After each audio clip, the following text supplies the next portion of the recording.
So when you've installed your Cybex Sirona, the seatbelt or the latch system goes underneath these gray tabs here, and that's what helps lock everything in place. Once you're done with the install, this cover here that comes with the Cybex is designed to go over the lock-off device and over these orange buttons. Now, when the cover is on, you can freely and easily rotate the car seat, no problem. But if you happen to rotate the car seat without the car seat will get locked in the front-facing position and you will not be able to rotate it. One way I've shown in another video is to just slide the cover back on behind the car seat and the base, or between the car seat and the base. And once the orange covers are being blocked, you'll be able to rotate again. But in a situation where you don't have this cover, it's lost, or you don't have it in the moment, you may not be able to slide it back in to unlock the car seat.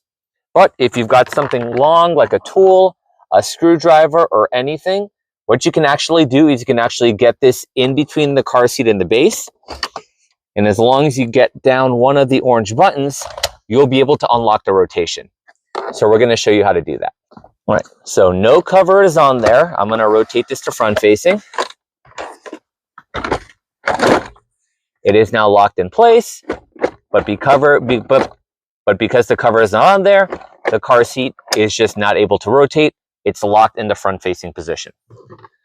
So I've got my long screwdriver tool.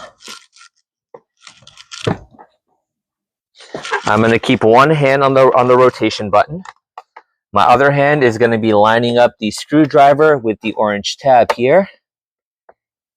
And we're going to push this down.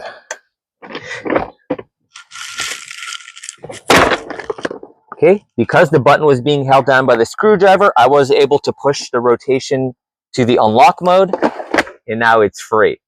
So if you did get back home and you have the cover, you can now put it on, or once you've got your replacement cover from Cybex, go ahead and place it on. Never rotate the car seat in the front-facing position without the cover, otherwise you're going to be in this stuck situation, and you're going to have to use a separate tool in order to unlock it. Hopefully this helped. We'll see you in the next video.